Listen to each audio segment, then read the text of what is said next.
got that telegram? Uncle Deke, you got it? No, I don't have it. Jasper, you have it? I had to use some of it just earlier, so I got half of it. I had to use some of the paper. Oh, you saved the good one. Yeah, this looks like the right town based on that map. Years have passed since first we met. Since you became my bride, now I must journey far away without you by my side. I'm going to the west. You say you will not go with me. You turn your eyes away. You say you will not follow me, no matter what I say. I'm going to the west. I'm holding in my hands here a tool from the era in the past. And at one time, this area where I'm standing, which is Clarksville, really was El Dorado Hills. And although it may be just a scene of a carnival once a year and some old cars and some people wandering around, at one time this was the community. And these tools and the symbols of our community, like these old horseshoes, are part of our history.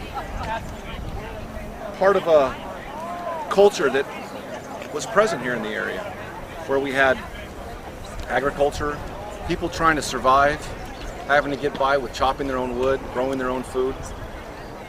Well, things we take for granted, like going to the store and buying, you know, an ear of corn or a head of lettuce. These people didn't have that option back then. They may have had a small store, but in general, they typically had to provide for themselves. And these were the tools they had: a pick to loosen the ground to plant the seeds, horseshoes for what would have been their cars at their time here. And it's really a piece of our history. I know that at one time El Dorado Hills was Clarksville, and Clarksville was El Dorado Hills. Things have changed a lot. We have 46,000 people now in El Dorado Hills, and at one time Clarksville may have consisted of 46. Who knows? There's an old road here and old houses. It's a symbol of our history, and I think that in many ways it's the root of the tree that we now live in. It was a rough life back then. They didn't have modern convenience of electricity and heat, things we take for granted, hot and cold running water, but they survived and they made it. They did what they could. It was a hard life and they worked hard. I think that although this may have been an antique, this piece right here at one time may have been a way of life.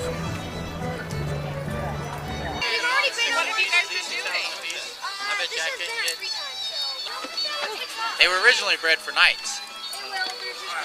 For the knights, years, 100 years, billion years ago, whatever that was. Yeah. This one is sulfur. Comes from around volcanoes. And if you eat this one, then it'll make you sweat, so you can sweat out a fever. You can also put it in a cut or something, and it'll help kill the bacteria and help it heal faster. Sulfur. So this one, oh, in fact, one guy got really smart, put some of this on the end of a stick, a little tiny stick, put that sulfur on there. Now, you ever heard of brimstone? Yep. Like fire and brimstone? This is brimstone. So you put it on the end of a stick, call them Lucifer sticks. Who's Lucifer? Most people didn't want to buy a devil stick. So they changed the name. Then they started selling better.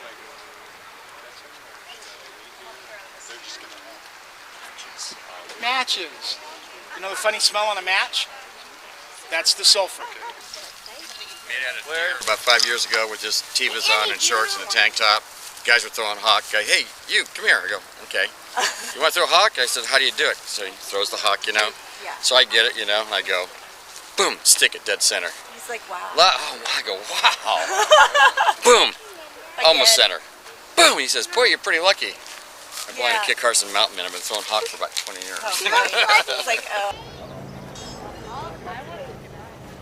So would they put this on the...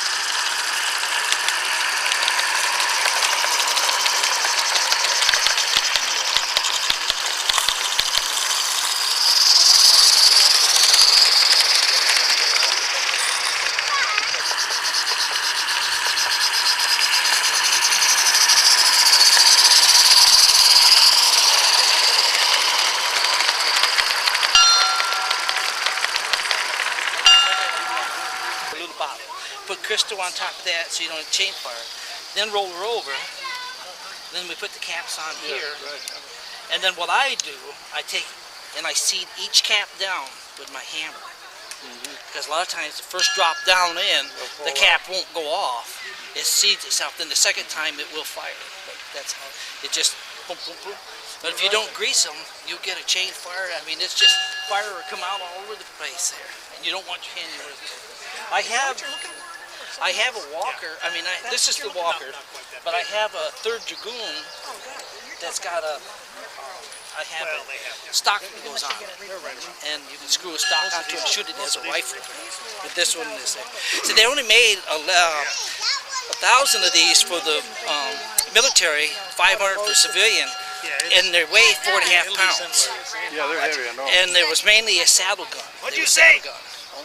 And that's the way the Dragoons were, saddle guns, because they weighed 4.5 pounds too. 60 grains of powder. Very, very powerful. One of the most powerful black powder guns, How you guys doing? Ever made.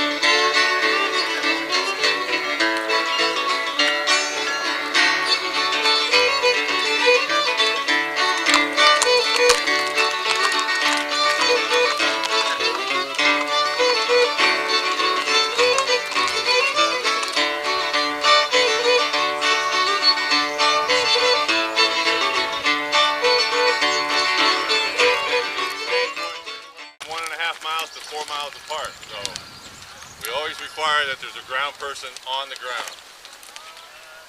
And this turn, she wants to go ahead and do the mochila, so I let her.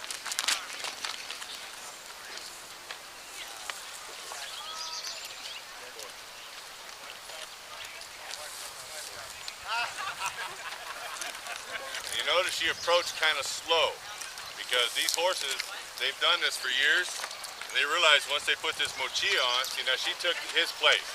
She's got control of his horse at all times. And once Martin's all ready to go, then off he goes. Going back, Martin, when you're done, and we'll do another one. And I turn her horse back over to her. So you'll notice that there's always somebody on the ground holding this horse. Does anybody know why? Yeah, very good. Because these horses have it ingrained in them that once you put the mochila on them, they're supposed to run. And we have had a horse run before the rider got on. Now, in Pony Express history, there was a case in the Midwest where the rider, came in, they took the mochila, put it on the horse, and as Rich said, it took off. And it delivered the mail to the next station without the rider. There it goes, there it goes. Brittany.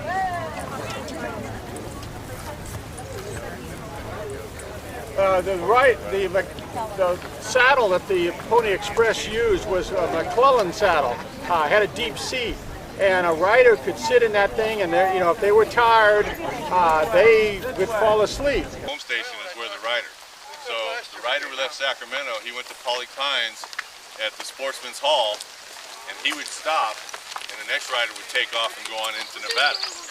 So the rider that stopped at Polly Pines, he would then wait until the rider coming from the east would come in, probably a day, 2 days later, get a fresh horse, pick up the mail pouch, and take off. Because back in 1860, they did it one way at each time. They didn't just go one way and then turn around and come back. They crisscrossed that way. There's a garnet right there. Look at the red. Look at the red. That's pretty. It's a garnet. Really a patient process, is it?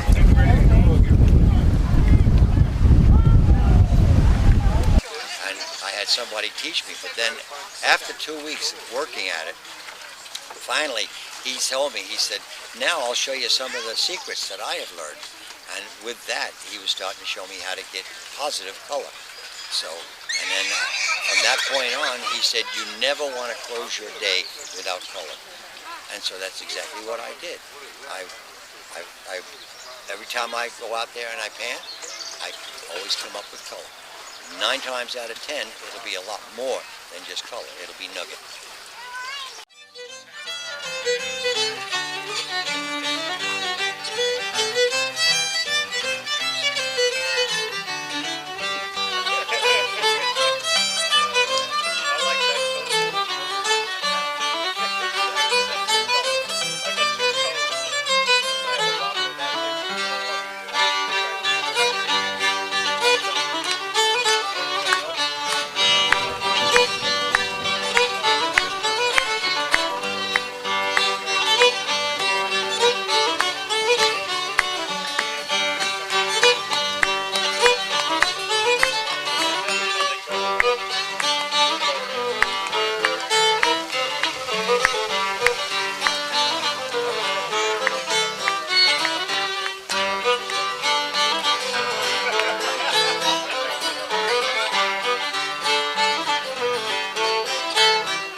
This one here is a 23. I've had it since I was 12 years old.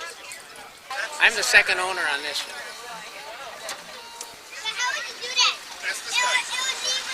You want to see how it's done? Yeah, we definitely do. Okay, watch this. All I have to do is turn the switch on. Maybe it'll start just by turning the switch on. I don't know. Let's see what happens. Well, it didn't, so I'll show you what I have. Watch what he does. And maybe it'll start the first time. Maybe I got to do it a couple times. Let's try it. Almost.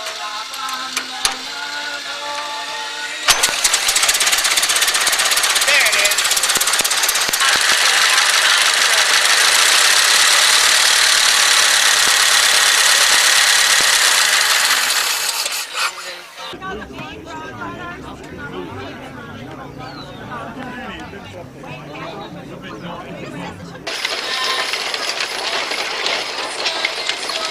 But there's a few things. I'm Bob Dietrich. We're three of us here with the Lincoln Highway Association, which is the first road across the United States.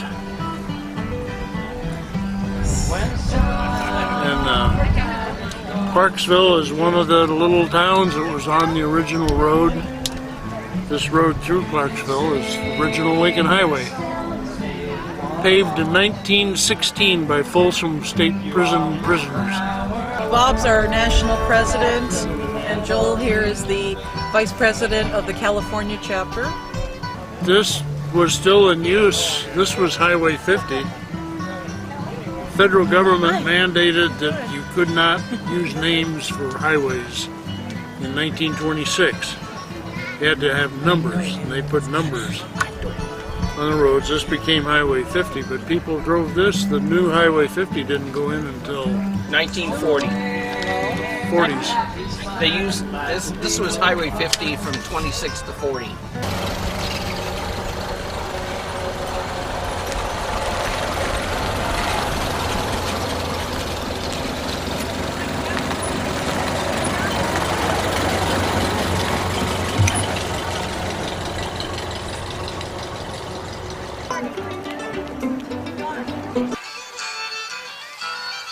I'm Robert Ure from the Ure Ranch, which is down where Four Seasons is now. My dad's name was Bryce Ure. You have to be prepared for grandfather. Grandfather was Sofra Ure, came in about 1864, roughly. And they were at White Rock to start with. They moved up to the place where Four Seasons is. One of the first groups that was like the ones up here. Clarksville was that time was operating, but it was beginning to go down. Clarksville is more around like the gold rush days. When her father had the store down here, there wasn't much else really except, you know, some of the houses, some of the people were here. But he had that little store down there where the other people have their place now. And she was around. Yeah, I'm sorry to hear about Linda. Well, my name is Bob Townsend. My dad's name was Charles Townsend. And my grandfather's name was William Townsend.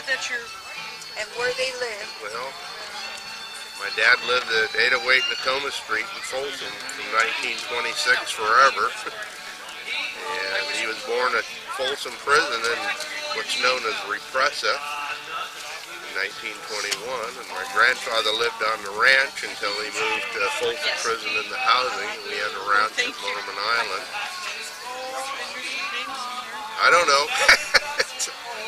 And his brother, their parents were both passed away, and they were like 14 and 12 years old. Had to quit going to school and go to work for a living. My grandfather worked for a Natoma company as a wrangler to make enough money to pay his taxes. He married this lady's, what would have been? Aunt? Was she your aunt? Matilda Russell. I have no idea what year they were married.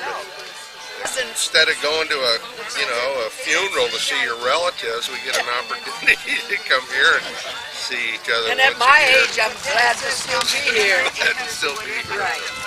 Fortunate to still be here and be able to,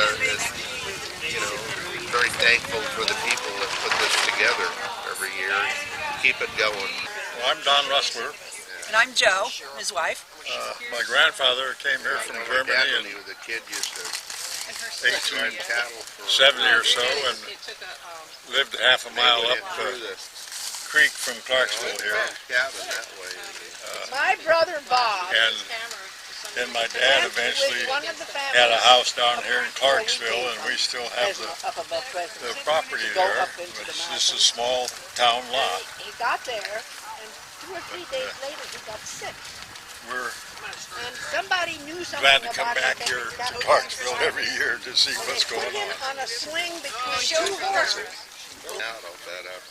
And we're about right over here now. But chance of infection. No, we're about right. We're on this side. We're right, yeah, right in yeah, here. we're right in here. North on 89. And we still have the lot. Nothing on it, but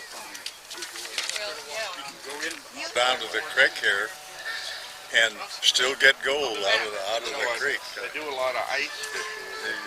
And I even paid, but I never got as much as he did. And then their property first, his grandfather was on the other side Well, that's of what everybody 50. says. I got hooked up on it.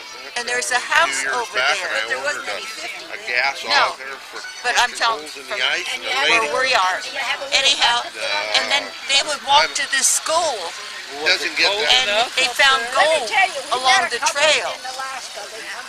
Then didn't your dad win some contest, gold panning contest in Fair Oaks? Yeah, Dad in 49, I guess, the state fair had a gold panning contest, and Dad won the California champion gold panner at the time. Now that's a story. Yeah. I still got the old pan, but it's all rusty. Anyhow, her grandfather is Sam, great-grandfather, the Kybers, Sam Kybers. And here's Maria. So you go to the girl. Yes. You go- Not Sarah. Sarah lived forever. Sarah Kybers lived forever. You Well, go to Kent. Sarah Kybers. No, this is the younger sister. But you all go back to that original stab in 1832. Oh, yes. Oh. Their second daughter. Oh, Yeah. she is so I think she died at like 27 or something. Oh, she she died was young, young. and she died in San Francisco. We were all going to this school. There were 5 of us, Walker kids, and I was the youngest, and they had to take me because they had no one to leave me with. So I wasn't even in school, but they let me come. And anyway, Albert Griggs was my boyfriend, and he gave me a little a necklace with a eucalyptus little bud on it. Yeah. And the big boy said, if you give a girl a present, you have to kiss her. So round and around and around we went, and I don't remember if he kissed me. And your name is? Pat, it's Johnson now. It was Pat Walker. Thank you. I was so one of the much. Walker kids. And then the Walkers, of course, the Walker Ranch was where the very large luxury development called Serrano. Yes, that was the whole ranch. Right, that was theirs before. And the barn lasted until what, just 20 years ago, right? Yeah, they promised they'd keep it, but they didn't. Didn't go with the decor. Not quite. They built a park around it, and Well, we went to school with Jess Tong. He was in our room, and our brother Bud. And I don't think they ever had a grade. I think they just sat there and keep school open. Because when our family left, that was the end of the school. Yeah. And we used to sit in the classroom, and one of the kids would say, "I think the mushrooms are just about ready in the hills." And all the kids would get up and walk out, and the poor teacher had nothing to do. She had to go with us. And they had a bell and the thing, and all the little kids would be in school, and the big boys ran a thing down from the thing, and they would pull it, and the bell would go clink, clink, and they would tell us it was spooks. Oh, but we Torment you. tormented us. And I can remember one time when the well went bad, and we couldn't drink the water anymore. We found out that there was mice or rabbits or We all went to the little one-room in the school, well. and the pole over there, we would swing on And that. one of the boys collected skunks. Remember the boy that collected skunks? And he came to school smelling like a skunk one day. Wasn't that Albert? I hope not. I thought it was. It could have been. Jess Tong, it was his job to come early in the morning and light the fire. And he brought his horse in one day, and of course the horse did what horses do. And they made us Funny clean it things up. you remember. Right. And we kept getting these young teachers out of San Francisco, but they never lasted because all the cowboys would come calling, and none of them lasted. And so our first snow plant I ever saw, one of the cowboys brought too. Oh my goodness. And then they'd go out in the cloakroom, and talk. And then the kids, we'd all shuffle our feet, how kids do, misbehave. And I remember one of our teachers got to go to Hawaii, and she ended up marrying, she married Cabot. Several of them Jesse married Cabot. well. And so she taught us, huma, huma, nuba, nuba, appa, wappa, go swimming by, and so we sang that our whole lives.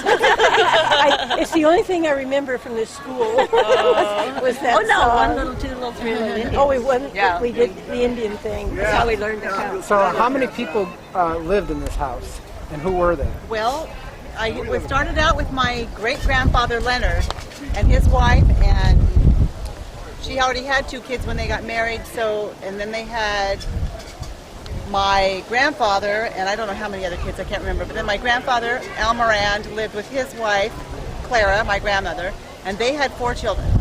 Albert and my mother Adeline and their sister Marion, and then they had a sister named Viola. She's the one that died when she was 5.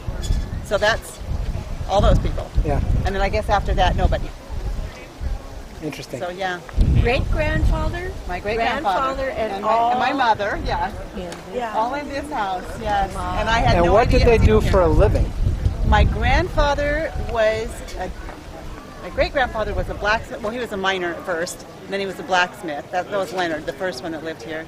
Almorand was, I think, a dairyman. Yeah. There was a lot of cattle. There wasn't much here going on but cattle. Yeah. That was it. We had dairies so- because we were Swiss, so we had the Swiss dairies. Yeah. And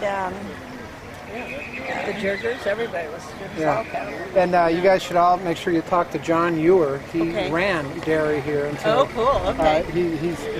He sold his ranch to the Sakopoulos mega family over here, and there's now a large housing development on it. I have some pictures that I found the other day and this stuff, and there's a ewer in there, so I was going to show him that.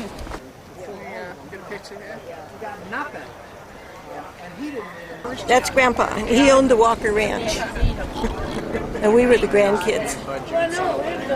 We were a dairy farm, We had cattle and dairy.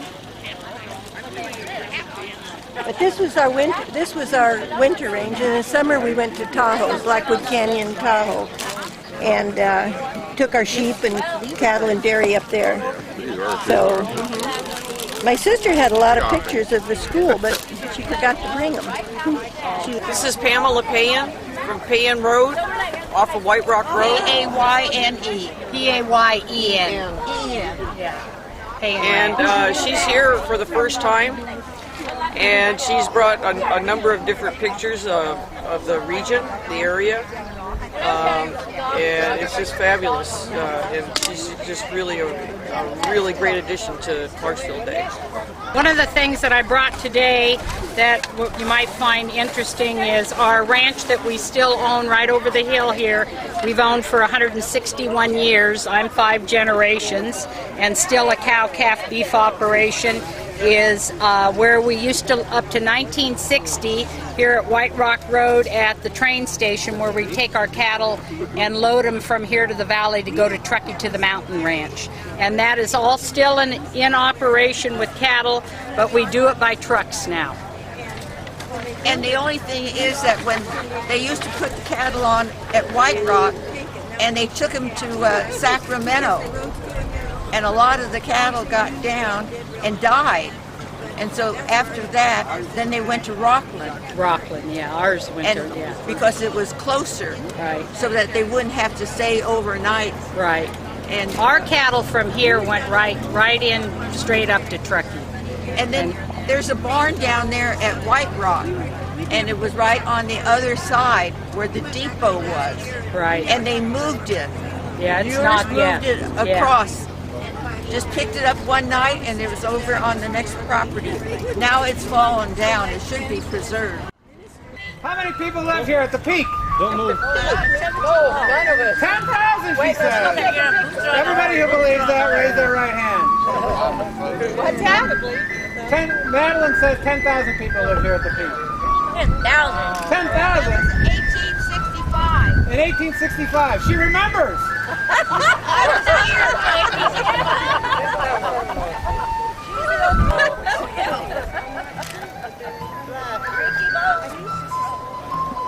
We were much younger.